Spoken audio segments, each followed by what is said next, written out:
सदा सर्वदा देव सन्निध आहे, कृपाळूपणे अल्पधारिष्ठ पाहे. सुखानंद आनंद कैवल्यदानी, नुपेक्षी कदा रामदासाभिमानी.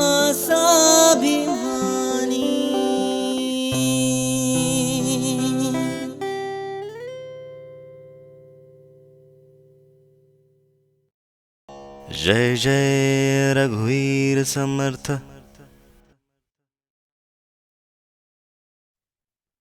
तुमच्या आत असणाऱ्या आत्मारामाला माझा नमस्कार, तुमच्या गुरूंना माझा नमस्कार आणि तुमच्या आई वडिलांना माझा नमस्कार. आज शंकर महाराजांचा प्रगट दिन. आपल्याला हे सगळे संत मदत करत असतात, ज्यांचा आपण धावा करतो, ज्यांचं स्मरण करतो. त्या स्मरणाबरोबर स्मर्तुगामी असणारे हे संत आपल्याला कुठल्या ना कुठल्या रूपात मदत करत असतात. वेश वेगवेगळे असतात, पण मदतीला आपल्यासाठी धावून येणारे हेच ते संत असतात. शंकर महाराजांची एक धनेश्वरांच्या पुस्तकात वाचलेली गोष्ट सांगते. धनेश्वर आणि काही जण शंकर महाराजांबरोबर बैलगाडीने वृद्धेश्वरला जायला निघाले. नगरपासून 15-20 किलोमीटरवर असणारं वृद्धेश्वर हे छोटस टेकडीच्या खाली, टेकडी पायथ्याशी असलेलं महादेवाचं मंदिर आहे वृद्धेश्वरला.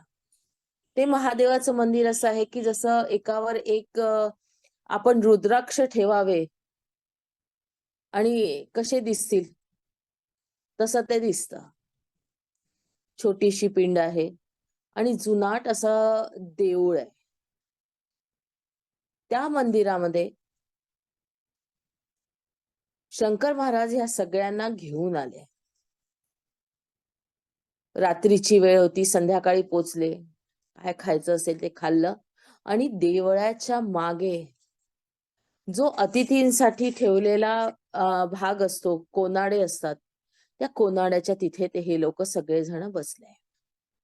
सगळ्यांना सांगितलं की कोणीही कोणाशी बोलणार नाही, गप्पा मारणार नाही, पण झोपणार पण नाही.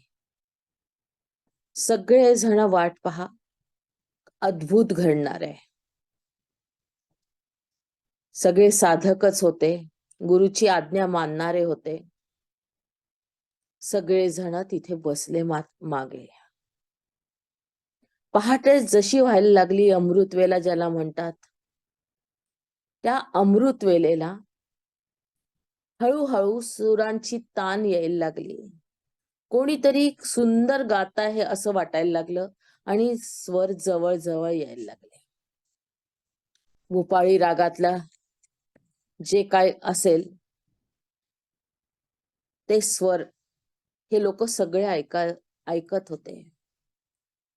4 वाजता किंवा 3:30 वाजता जे सुरू झालं ते 1 तास चाललं. जसे जसे सूर्याचे किरण धरतीवर यायला लागले तसे तसे ते स्वर विलग विलग होत होत नाहीसे झाले. नाहीसे झाल्याबरोबर सगळ्यांनी शंकर महाराजांना प्रश्न विचारला, महाराज हे काय होतं? शंकर महाराज म्हणाले, जो नाथांचा नाथ आहे, जो महादेव आहे, जो सगळ्या कलात निपुण आहे, तो स्वतः गात होता. केवढं भाग्य त्या लोकांचं की ज्यांनी महादेवाचे स्वर ऐकले. दुसरी गोष्ट, गुरुच्या कृपेने कसं शक्य होतं? धनेश्वरांच्या बाबतीत घडलेली.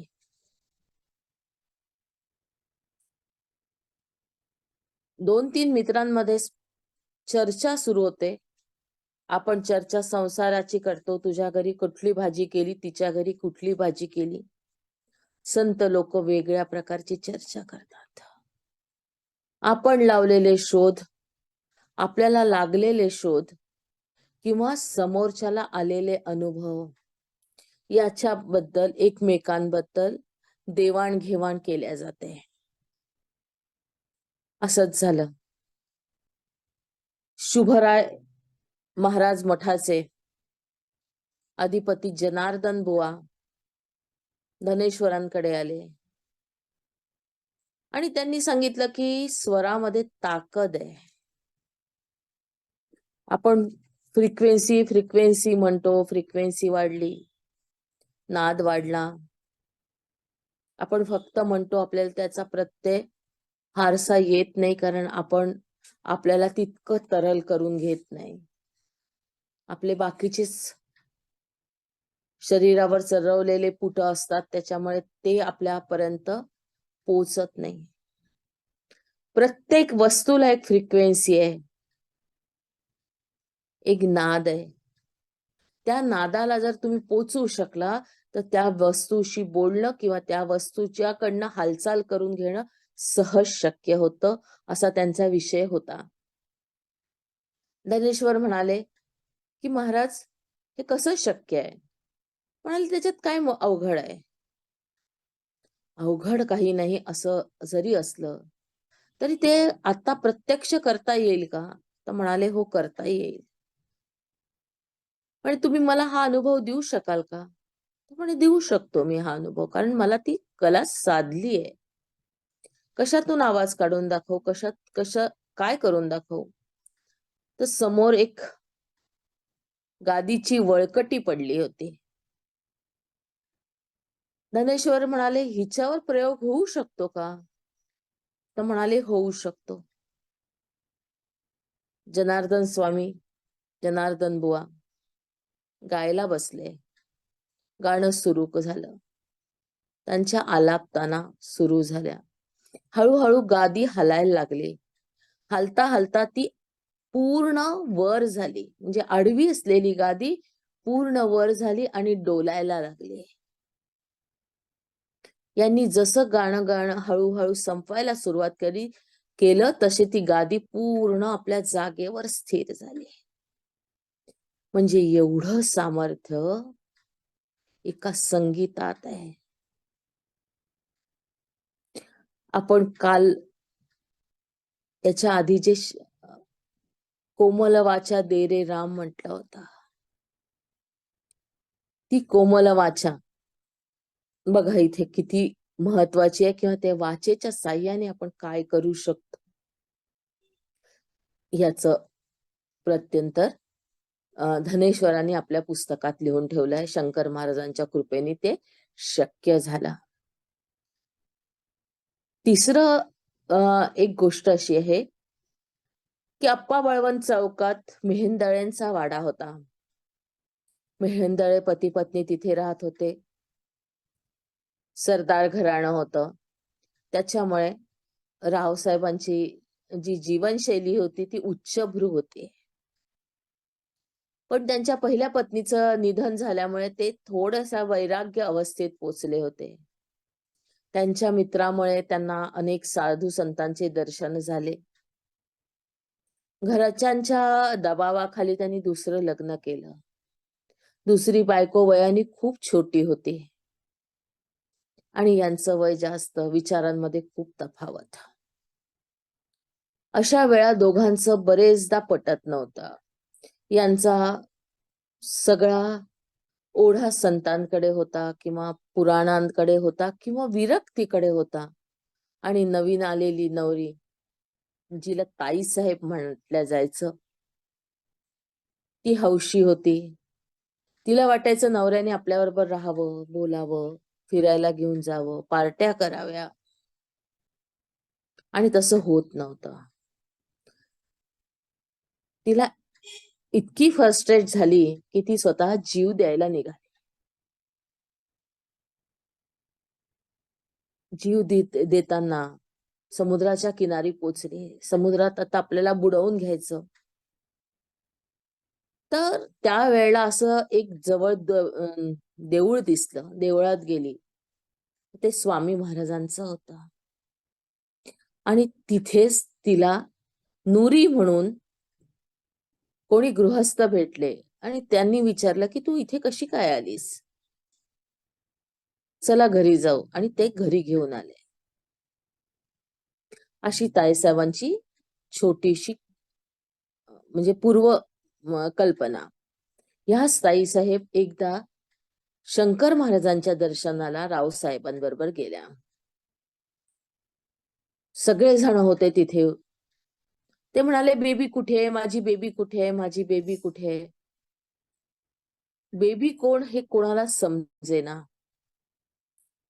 त्यांनी ताईसाहेबांना बघितल्यावर म्हटलं की माझी बेबी मिळाली, माझी बेबी मिळाली.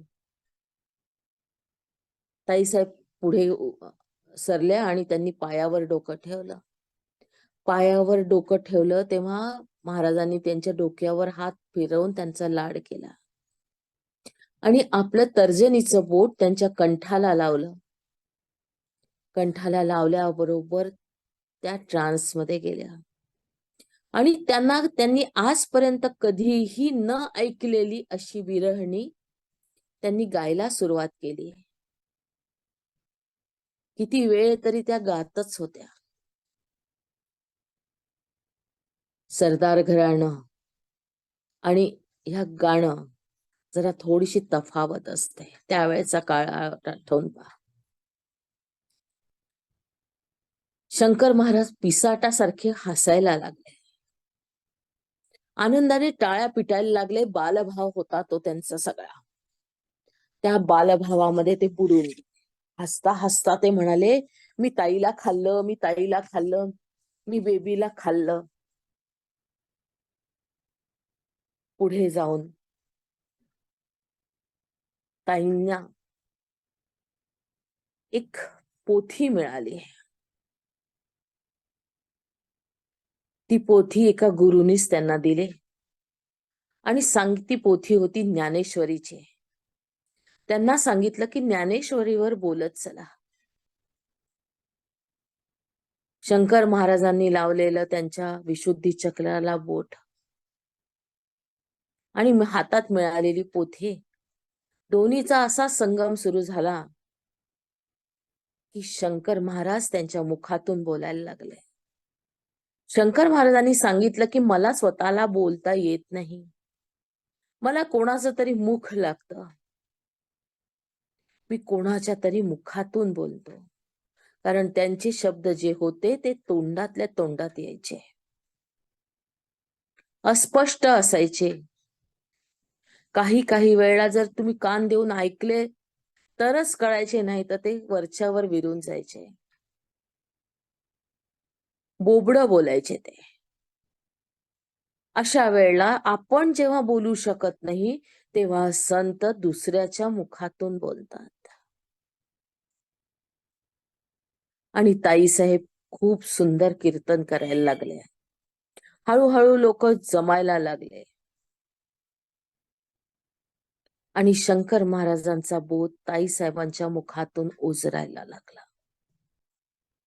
समाजावर जे काय कार्य करण्याचं ताईसाहेबांच्या नशिबी होतं ते ताईसाहेबांच्या हातून शंकर महाराजांनी करून घेतलं. ह्या 3 गोष्टी आज शंकर महाराजांच्या स्मरणात आपण आठवल्या. आता आपण आपल्या याच्याकडे वळू. तिसरी भक्ती, नामस्मरण. आज मी सुखमणी साहेबचा आसरा घेणार आहे किंवा संदर्भ घेणार आहे. सुखमणी साहेब काय म्हणतात? सुखमणी सुख अमृत प्रभू नाम, भगत जना के मन विश्राम. ईश्वराचं नाव हे सुखद आहे. सुखाचा मणी आहे तो, सुखद आहे. आणि कसं आहे, अमृत आहे. त्याच्या प्रत्येक नावातून अमृत पाझरत आणि तो प्रत्येक भक्ताच्या हृदयात निवास करतो. जेव्हा आपण नाम धारण करतो कंठीसारखं, ते आपल्या गळ्याच्या आजूबाजूला पसरलेलं असतं, पण गळ्यात धारण करतो. आता ही महिमा तर इतकी सांगितली आहे सुखमणीमध्ये, त्याच्यातले आपण छोट छोट घेऊया. प्रभ के सिमरन गर्भ न बसे. स्मरणाने काय होतं, तर आपल्याला पुनर्जन्म घ्यावा लागत नाही, आपला जन्माचा फेरा चुकतो. प्रभ के सिमरन दुख जम नसे, प्रभ के सिमरन काल परे हरे, प्रभ के सिमरन दुश्मन तरे. म्हणजे दुःख होत नाही, काळ जवळ येत नाही, दुश्मनाची दुश्मनी विरून जाते. आता हे नाम प्रभ के सिमरन भव न व्यापे, प्रभ के सिमरन दुख न संतापे, प्रभ के सिमरन साधके संग, सरब निधात नानक हरिसंग. स्मरणाने काय होतं, संत संगती मिळते. गुरु नानक साहेब म्हणतात की अशा हरीच्या प्रेम रंगात सर्व काही समावलेलं आहे. यामुळे अजून काय काय मिळतं, तर रिद्धी सिद्धी मिळतात, नवनिधी मिळतात, ध्यानामध्ये प्रगती होते, ज्ञानामध्ये प्रगती होते आणि तत्वबुद्धी आपली जागृत होते. या सगळ्या ओवी सगळ्या पंजाबीत आहेत. त्याच्यामुळे ओवी न वाचता मी तुम्हाला याचा फक्त अर्थ सांगते की जपे तीर्थाच्या ठिकाणी जाऊन आल्याचं पुण्य तुम्हाला मिळतं. आता ह्याचा जर विचार करायला गेलो की तीर्थाच्या ठिकाणी जाऊन आल्याचा पुण्य कसं काय मिळणार. आपण तर बसलो आहे एका जागेवर आणि आपल्याला तीर्थाच्या ठिकाणी जाऊन आल्याचं पुण्य कसं मिळणार आहे की नाही. तर आपले पूर्वज खूप मस्त होते, खूप ज्ञानी होते. आपल्याला काय सांगितलं त्यांनी, आंघोळ करताना गंगेचं यमुनेचं नद्यांची नावं सांगितलीत ना म्हणायला, आणि नद्यांची नावं घेत घेत आपल्याला आंघोळ करायला सांगितले. म्हणजेच काय झालं, त्या नद्यांच्या काठावर जाऊन आल्याचं पुण्य त्यांच्या नावात आपल्याला प्राप्त होतं. आपण जसं जसं एक एक लोटा आपल्या अंगावर टाकतो, हर हर गंगे भागीरथी जानकी दास दाशरथी, लहान बाळाच्या अंगावर पण पाणी आपण असंच टाकतो. तो मुखाने म्हणत असतो, हर हर गंगे भागीरथी जानकीनाथ दाशरथी.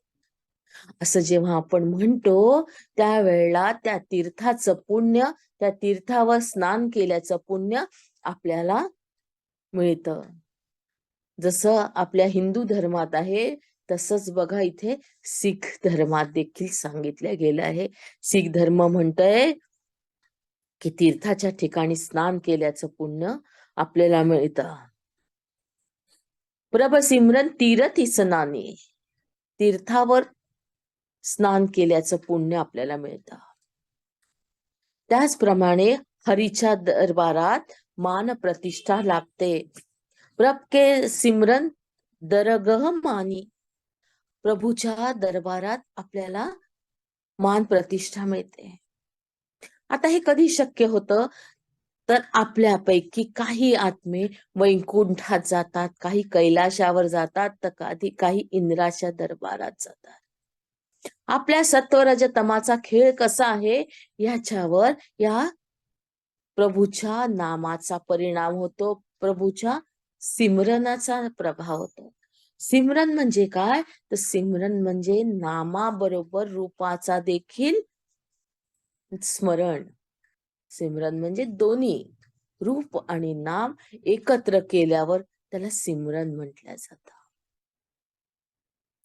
तर ह्याचा परिणाम आपल्याला स्वर्गात मिळतो किंवा आपल्या मृत्यूनंतर मिळतो.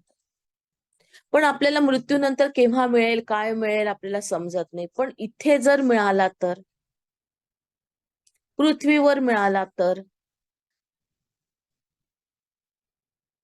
मिळतो. पृथ्वीवरच स्वर्गही आहे, नरक पण आहे, आणि आपल्या आजूबाजूला याच घटना घडत असतात. तुम्ही म्हणाल नरक कसं आहे, तुमच्या आजूबाजूला बेड रिटर्न माणसाच्या जवळ जाऊन बघा. अंगाचा वास असतो, बेड सोर्स पडलेले असतात, शी सू जागेवरच असते. असते की नाही? त्या यातना काय कमी आहेत का नरकापेक्षा? त्या यातना म्हणजे नरकच आहे. मग स्वर्ग कसा? नरक तर समजला, मग स्वर्ग कसा? मध्यमवर्गीयाच्या घरी किंवा एकदम खाली, ज्यांच्या घरी 2 वेळचं जेवण मिळत आहे, पण ते लोक सुखात आहे. सुख हे मानण्याचं आहे. मानलं तर सुख असतं, नाही तर दुःख असतं. मी जर म्हणत बसली की मला आता पोटात गेलेला आहे माझ्या, मी आता खाल्लाय आणि मला संध्याकाळसाठी काय आहे, तर ते सुख नाही. त्या वेळेला मला मिळणारं सुख जर मी उपभोगून घेतलं तर मी सुखात आहे. संध्याकाळची चिंता तो प्रभू करत बसेल, मला कसं मिळेल आणि कसं मिळणार नाही याची चिंता त्याला आहे. याचा अनुभव आपल्याला नर्मदा परिक्रमा करणाऱ्या लोकांकडनं ऐकायला मिळतो. नर्मदा परिक्रमा करणारे लोक आपल्याजवळ एक पैसाही न ठेवता परिक्रमेला निघतात. एक पैसाही नसतो त्या मैयाच्या भरोश्यावर, आणि मैया त्यांना कधीच उपाशी ठेवत नाही. कोणीतरी हाक मारतं आणि म्हणतं की बाबा ये किंवा माई ये, जेवून घे, जे काय रुख सुख असेल. कधी डाळ भातच मिळतं, कधी पोळीच मिळते, कधी पंचपक्वान्न मिळतात.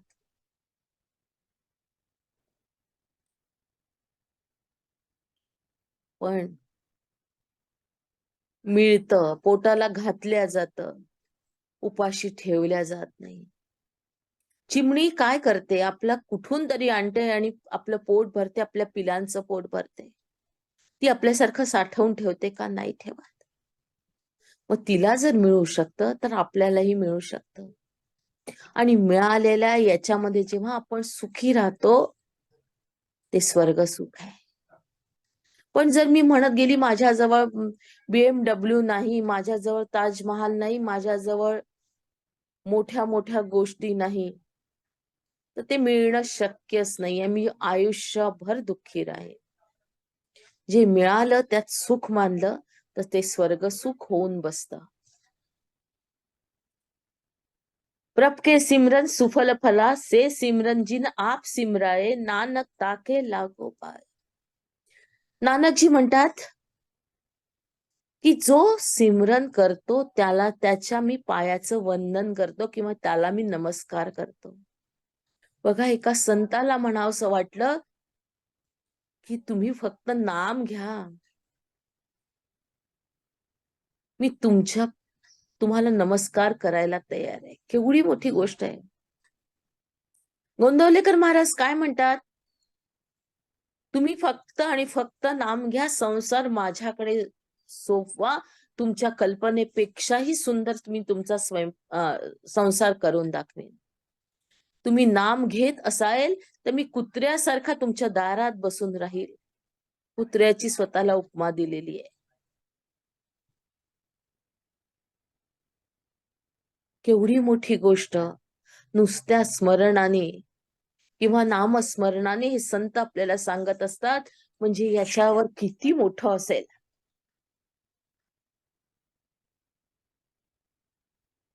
समर्थांकडे वळूया. आपले मुख्यतः समर्थ आहेत. रुक्मणी साहेब मध्ये जवळजवळ 70-80 ओव्या नुसत्या सिमरनावरच दिलेल्या आहेत. समर्थ म्हणतात, मागा निरूपिले कीर्तन जे सकाळ सकरी पावन, आता एका विष्णू स्मरण तिसरी भक्ती.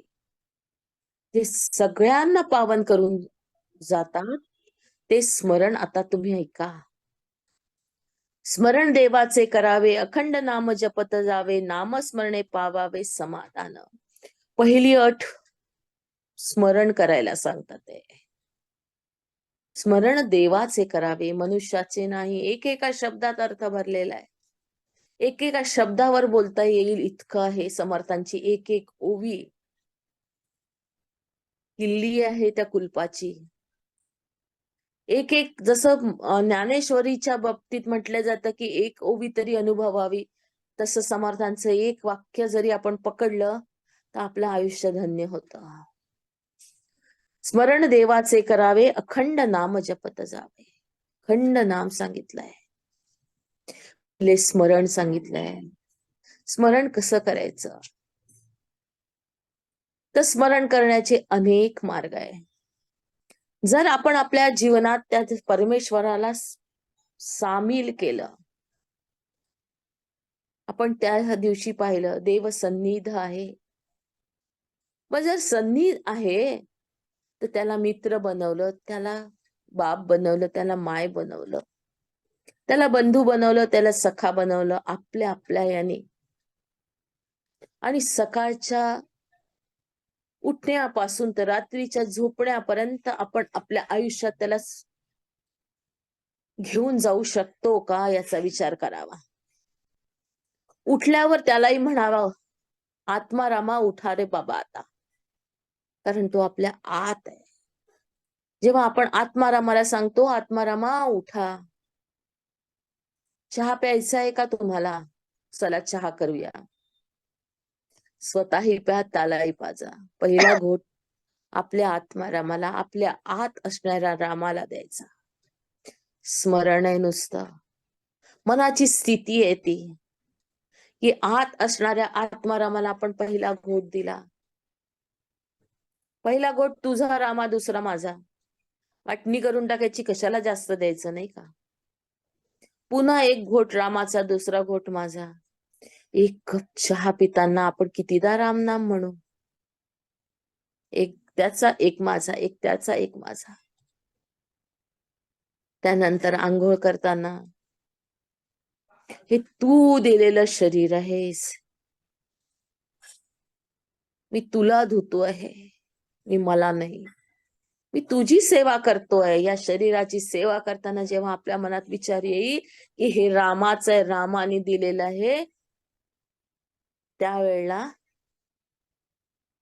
आपलं आंघोळ करणं देखील एक पूजा होऊन जाईल. त्या देहाला कपडे चढवताना आपण म्हणू शकू की रामा छान दिसतो रे आज लाल रंगात, आज तुला लाल रंग घालावसा वाटला का. ते घालणं देखील एक पूजा होऊन जाईल. आपण कर्म करतच नाहीये या ठिकाणी, आपण करतो आहे ती पूजा, रामाची सेवा. आपल्या समोर येणाऱ्या व्यक्तीने जर आपल्याला काही विचारलं, रामा देवर याचं उत्तर मनातल्या मनात म्हणायचंय. कोणी काही विचार, आपल्या मुखातून निघेल ते रामाचे शब्द राहतील. आपण जेवताना देखील एक घास रामाचा, एक घास माझा. ऑफिस मध्ये काम करताना आपण जर म्हंटल की रामा काम करायचंय बाबा, माझ्या हाताने करवून घे, हात माझे आणि डोकं तुझं, तर ते काम देखील खूप सुंदर घडेल, चांगलं बनेल. झोपताना अंगाई गीत गात आपण रामाला झोपवलं, स्वतःला झोपवायचंय. रामा झोप रे बाबा, दमला असशील, खूप कामं केले आज तू माझ्यासाठी. ती झोप तरी कशी लागेल, त्या रामाच्या चिंतनात लागेल. जे आपण झोपताना कॉन्शियस आणि अनकॉन्शियस माइंडच्या मध्ये असतो, आणि त्यावेळेला आपल्या मनामध्ये जो थॉट असतो तोच रात्रभर आपल्याला टिकून राहतो. झोपताना जर तुम्ही रामाचा जप करत झोपलात तर उठताना तुमच्या हे लक्षात येईल, माझ्या मुखात रामच आहे, मी रामाला सोडलेलंच नाहीये. ही एक स्मरणाची पद्धत झाली. करता आली तर करून बघावी, सोपी वाटली तर अंगीकारावी. गाजराची पुंगी वाजली तर वाजली, नाही तर तोडून खाल्ली. सोपं आहे. आपण आपल्या मनाला कशी वळण लावतो त्याच्यावर आहे. दुसरं, स्मरणाचा प्रकार, जर एखादा प्रसंग आला आपल्यावर, एखाद्याला बोलायचं आहे, समोरचा चुकला आहे, त्यावेळेला असा विचार केला की रामाने आपल्या भावाशी कसं वागलं, राम आपल्या आईशी कसा वागत होता, राम आपल्या वडिलांशी कसा वागत होता, राम शबरीशी कसा वागला, कुठल्याही स्त्री जातीशी किंवा कुठल्याही बाईशी वागताना, परक्या बाईशी वागताना आपल्याला हा विचार आला की राम जसा वागला तसं मी जर वागायचं ठरवलं तर मी माझ्या आईचा कधीच अपमान करणार नाही. मला पटो अगर न पटो, मी भावाला उद्धटासारखी उत्तर देणार नाही. चूप राहीन. माझ्या मनाला नाही पटलं तरी त्या ठिकाणी मी चूप राहीन. रामानी मैत्री कोणाशी केली? कालच सांगितलं. वानरापासून अस्वलापर्यंत आणि एका छोट्याशा खारुताईपर्यंत, झाडांपासून, वेलींपासून तर निसर्गातल्या प्रत्येक गोष्टीशी त्याची मैत्री होती.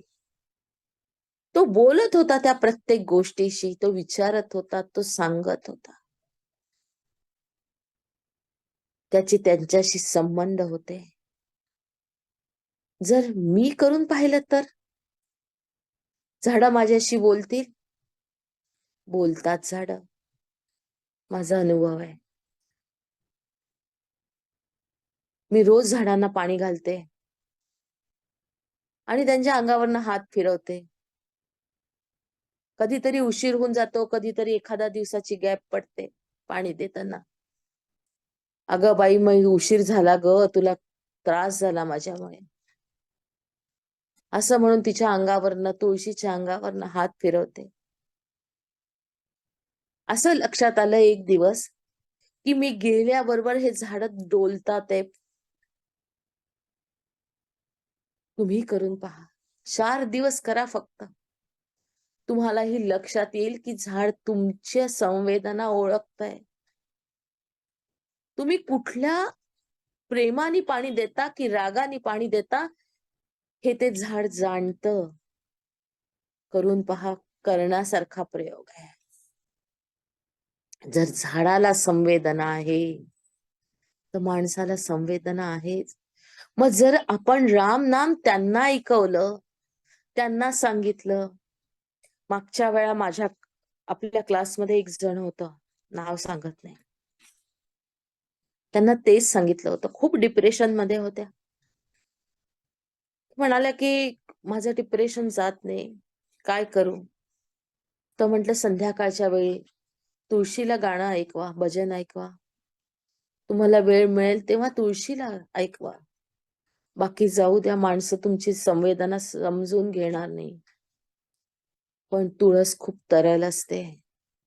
ती ओळखेल आणि ती तुम्हाला तिची शक्ती देईल. तिच्याकडनं येणारे तरंग तुमच्या मनातला अंधकार दूर करेल. आणि तसंच झालं. हळूहळू तिच्या मनात जो साकारलेला काळोख होता तो छटायला लागला, दूर व्हायला लागला. जुन्या लोकांना सगळ्यांना माहिती आहे ही गोष्ट क्लासमधल्या. झाड देखील नामस्मरण ऐकतात. आपण त्यांच्या जवळ आपण वैखरीने केलं तर आपला पण फायदा होतो आणि त्यांचा पण फायदा होतो. सध्या शीख धर्माची सकाळी प्रभात फेरी निघते. मला काही काही शीख धर्माच्या गोष्टी खूप आवडतात, खूपच आवडतात. काल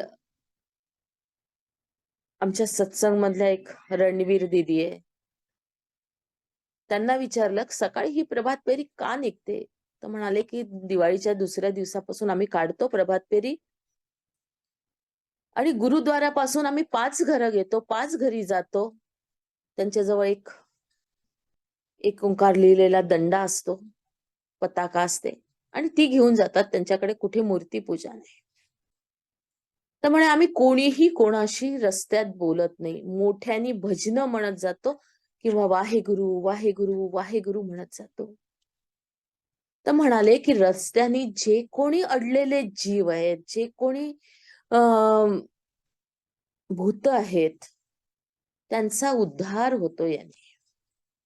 कारण 50-60 लोक एकाच धूनमध्ये, एकाच स्वरामध्ये ते भजन गातात किंवा ते नामस्मरण करतात. तर त्याचा परिणाम झाडांवर तर होतोच, कुत्र्या आणि प्राण्यांवर होतो, तसेच या अडकलेल्या जीवांवर होतो.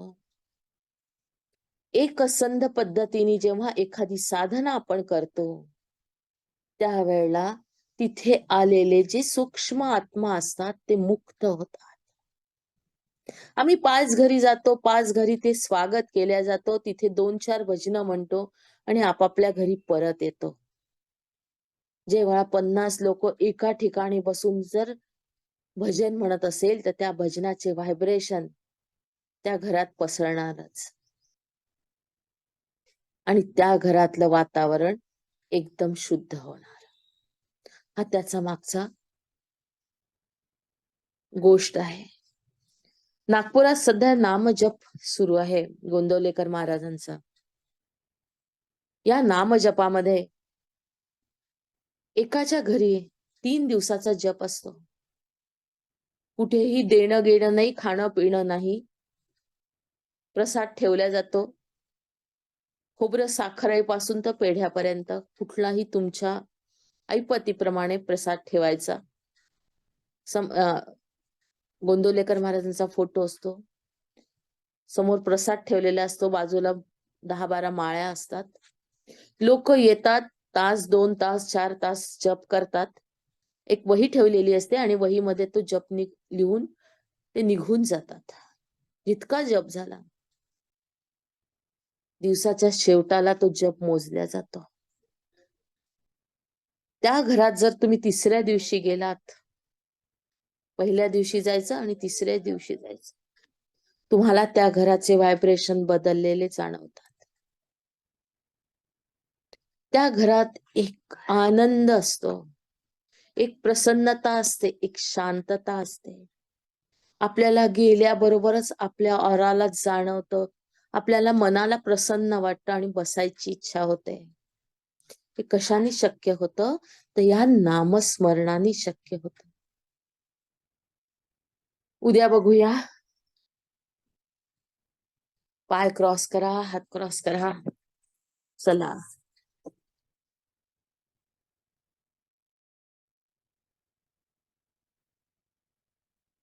ध्यानाकडे वळूया.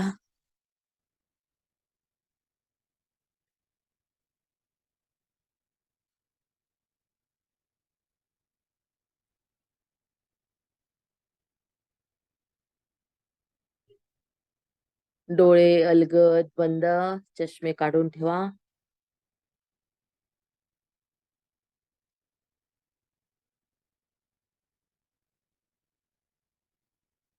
पूर्ण लक्ष श्वासावर.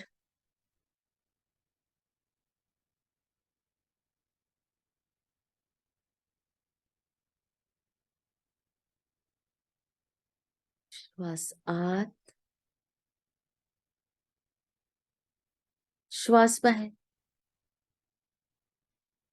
श्वास आत, श्वास बाहेर. श्वास आत, श्वास बाहेर. श्वास आत, श्वास बाहेर. श्वास आत, श्वास बाहेर. येणारा श्वास, जाणारा श्वास.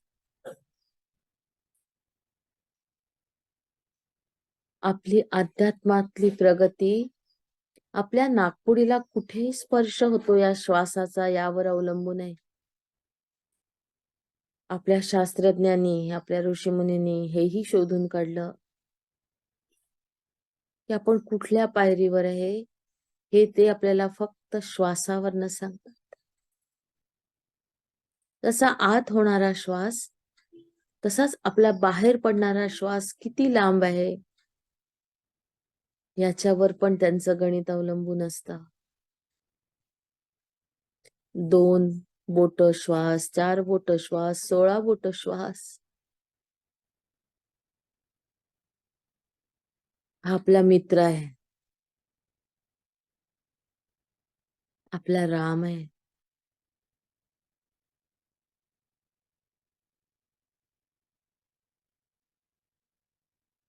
म्हणूनच सास सास सिमरो गोविंद.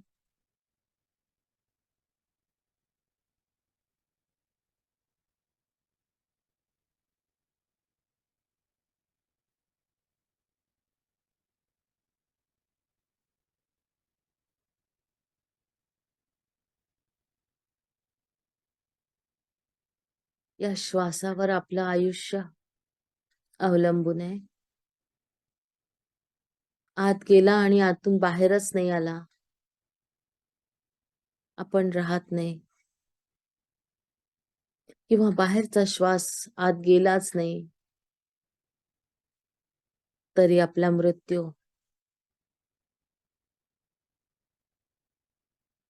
त्याच्यामुळे आपल्या आत जाणारा जो आहे तो राम आहे आणि बाहेर निघणारा आहे तोही राम आहे. जेव्हा आपण देतो तेव्हा आपल्याला मिळतं, फुकट काहीच मिळत नसतं.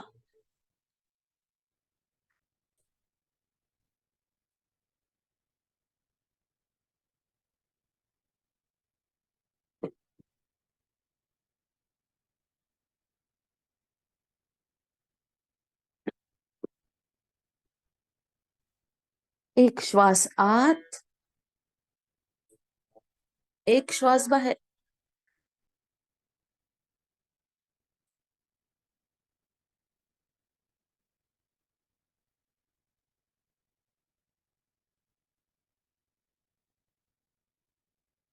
आपल्याला श्वास घ्यायला कार्बन डायऑक्साईड द्यावा लागतो.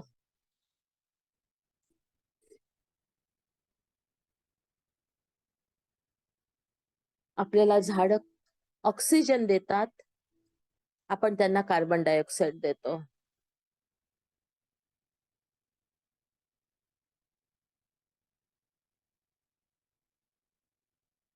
श्वास आत, श्वास बाहेर.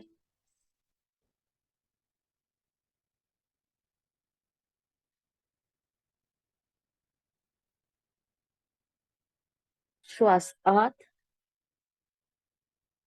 श्वास बाहेर. श्वास आत, श्वास बाहेर. आता या श्वासावर आपण रामाला बसवूया.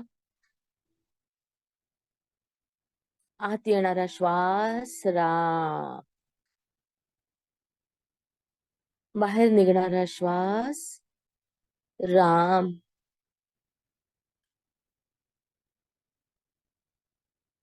आत येणारा श्वास राम, बाहेर जाणारा श्वास राम. नुसतं आणि नुसतं श्वासाला बघायचंय. आत येणारा श्वास राम, बाहेर जाणारा श्वास राम. आत येणारा श्वास राम, बाहेर जाणारा श्वास राम.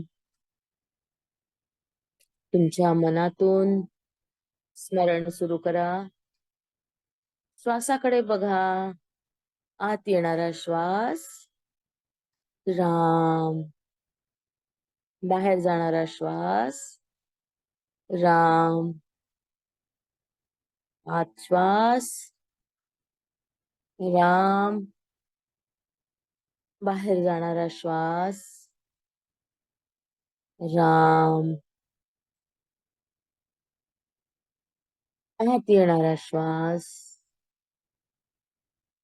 राम. बाहेर जाणारा श्वास राम. श्वास आत राम आत. श्वास बाहेर राम बाहेर.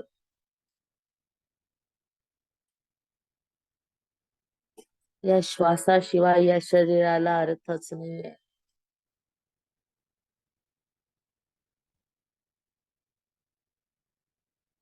हाच आपला आत्मा राम आहे.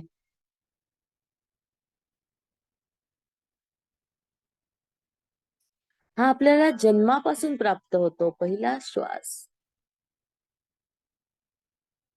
ते शेवटचा श्वास मृत्यूपूर्वी आपण सोडलेला.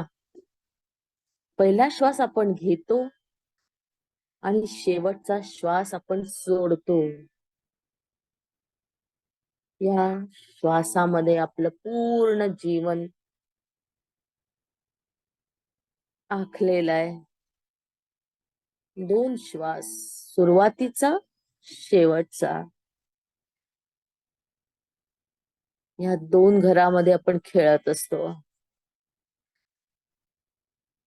आपल्याला मिळणारे श्वास मोजून दिले जातात.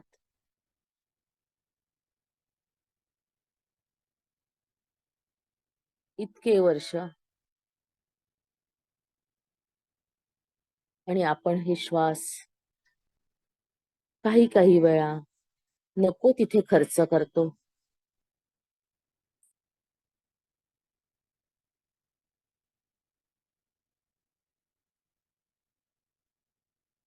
ज्यावेळी आपल्याला राग येतो, क्रोध येतो,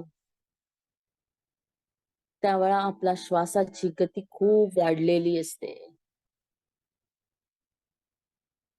आणि आपण नको असलेली गोष्ट करून बसतो.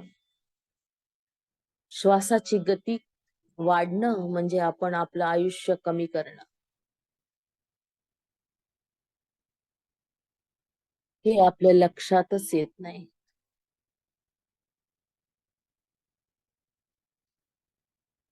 क्रोधामुळे, रागामुळे आपण आपलं आयुष्य कमी करत असतो.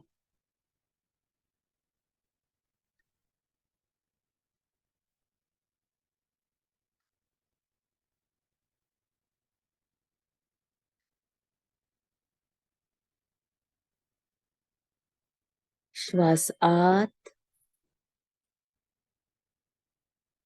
श्वास बाहेर. श्वास आत, श्वास बाहेर. पूर्ण श्वासाकडे बघायचंय. त्याची गती आता हळूहळू कमी होत चालली आहे.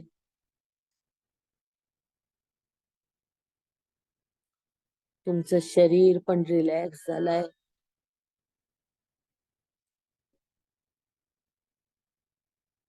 पूर्ण लक्ष श्वासावर केंद्रित करा.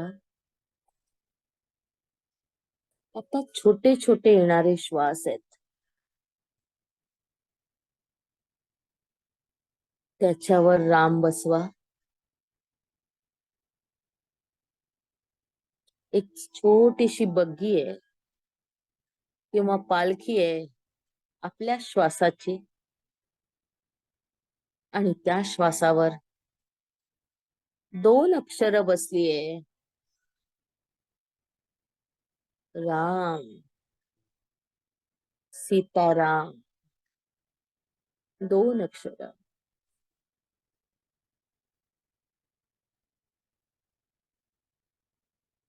2 अक्षरी राम.